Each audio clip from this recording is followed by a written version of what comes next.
ताजा, रसीले और शानदार prime tomato ketchup, fresh and pure. 1000 वर्षों की गाथा का प्रदर्शन और आज 108 अश्वों के साथ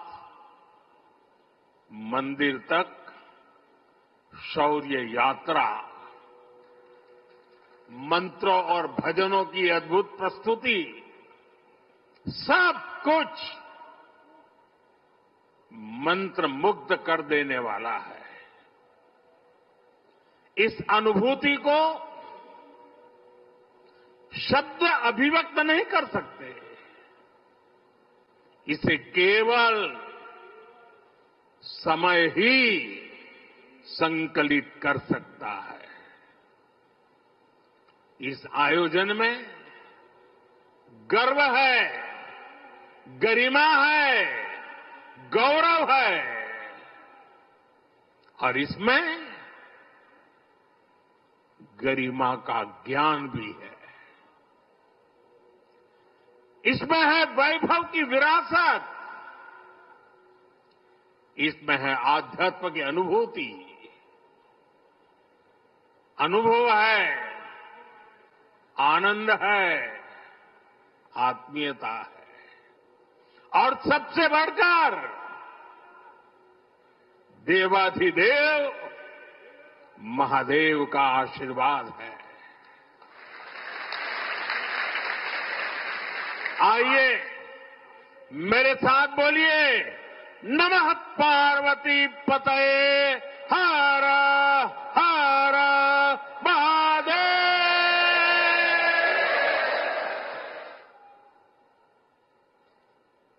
साथियों, आज जब मैं आपसे बात कर रहा हूं तो मन में बार बार ये प्रश्न आ रहा है कि ठीक 1000 साल पहले ठीक इसी जगह पर जहां आप बैठे हैं, क्या माहौल रहा होगा। आप जो यहां उपस्थित हैं, उनके पुरखों ने, आपके पुरखों ने, हमारे पुरखों ने जान की बाजी लगा दी थी।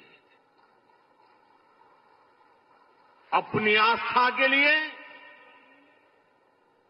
अपने विश्वास के लिए, अपने महादेव के लिए उन्होंने अपना सब कुछ न्योछावर कर दिया। 1000 साल पहले तब वो आतताई सोच रहे थे कि हमें जीत लिया,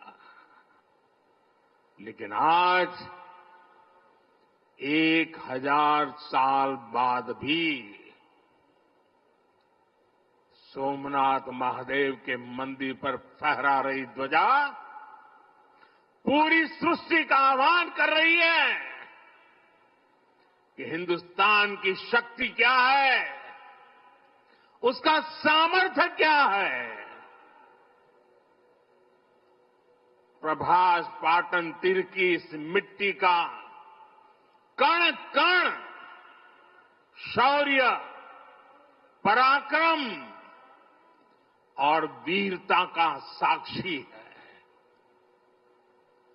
सोमनाथ के इस स्वरूप के लिए कितने ही शिव भक्तों ने,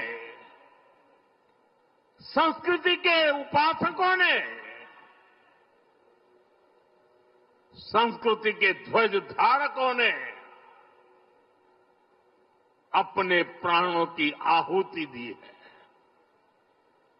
आज सोमनाथ स्वाभिमान पर्व पर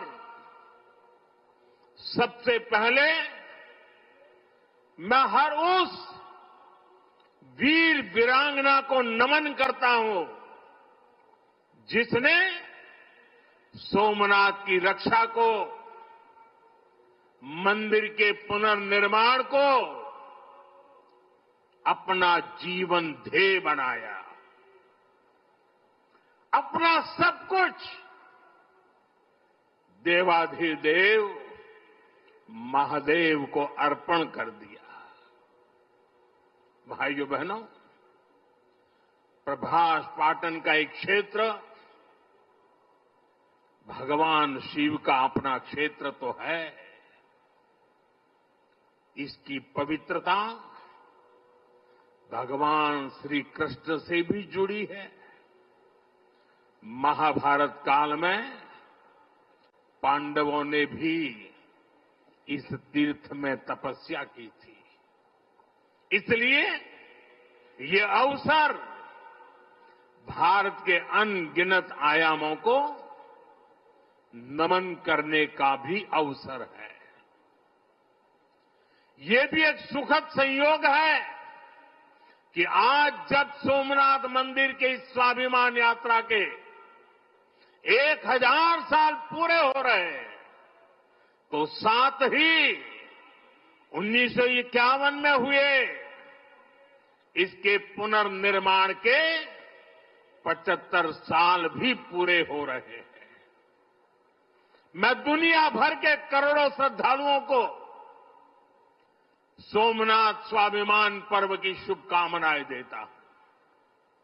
साथियों, सोमनाथ स्वाभिमान पर्व 1000 साल पहले हुए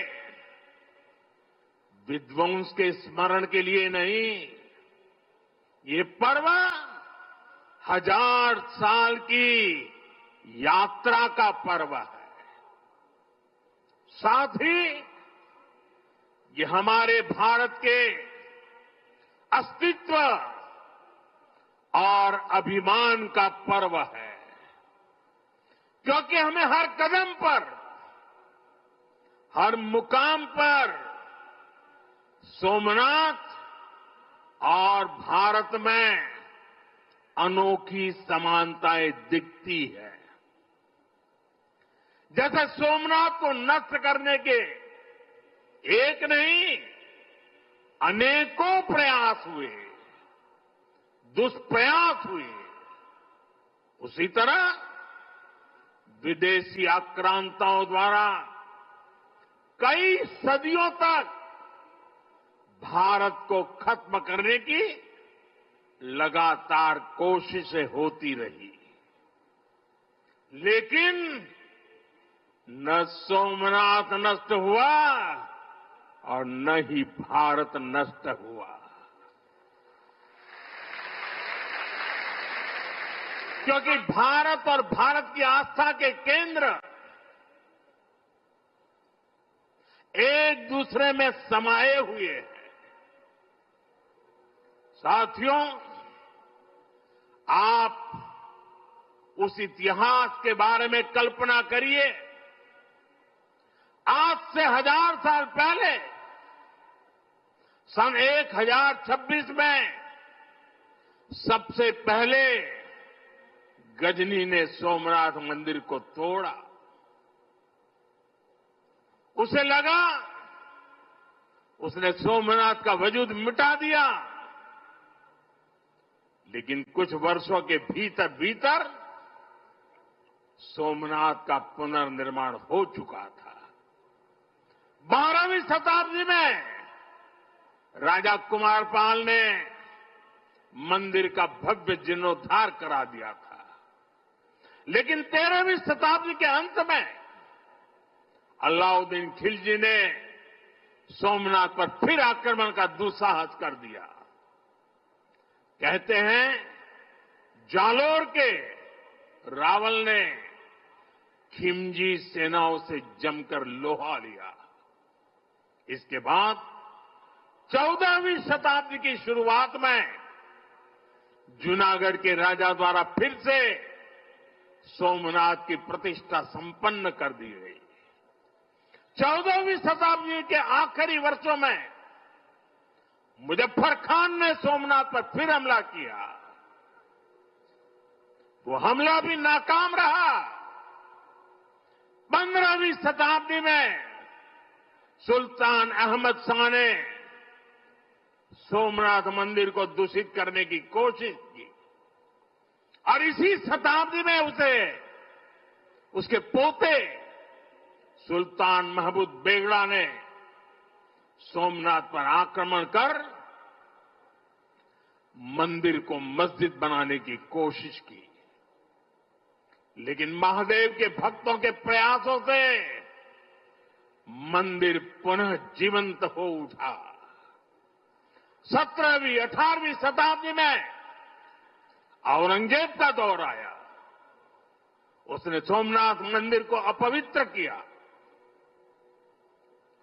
सोमनाथ को फिर मस्जिद बनाने की कोशिश की। उसके बाद भी अहल्याबाई होलकर ने नए मंदिर की स्थापना कर सोमनाथ को एक बार फिर साकार कर दिया। यानी सोमनाथ का इतिहास विनाश और पराजय का इतिहास नहीं है। ये इतिहास विजय और पुनर्निर्माण का है।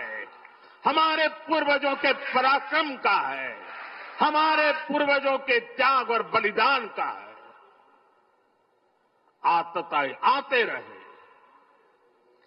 मजहबी आतंक के नए नए आक्रमण होते रहे।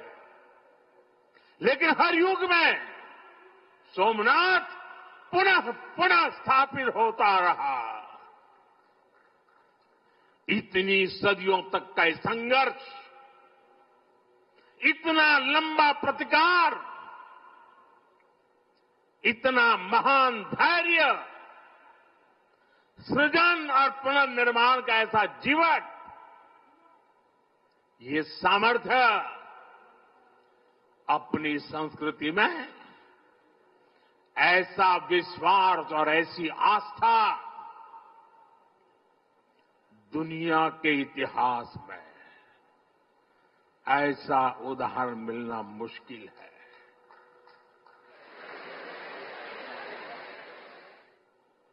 जरा मैंने जवाब आपजो वेला આપણે આપણા પૂર્વજોના પરાક્રમનું પુણ્ય સ્મરણ કરવું જોઈએ કે ના કરવું જોઈએ? આપણા પૂર્વજોએ કરેલા પરાક્રમમાંથી પ્રેરણા લેવી જોઈએ કે નહીં લેવી જોઈએ? એવો કોઈ દીકરો હોય, એવા કોઈ સંતાન હોય કે જે પોતાના પૂર્વજોને ભૂલવા માટેના નાટક કરે?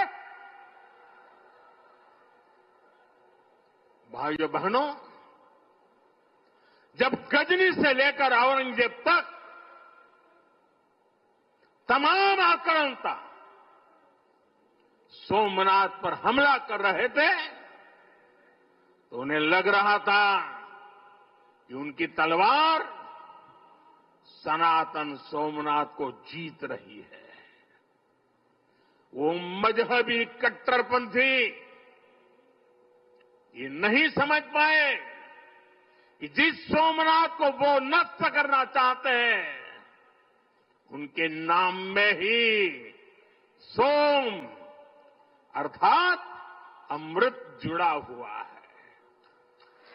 उसमें हलाहल को पीकर भी अमर रहने का विचार जुड़ा है। उसके भीतर सदा शिव महादेव के रूप में वो चैतन्य शक्ति प्रतिष्ठित है जो कल्याण कारक भी है और प्रचंड तांडव शिव ये शक्ति का स्रोत भी है।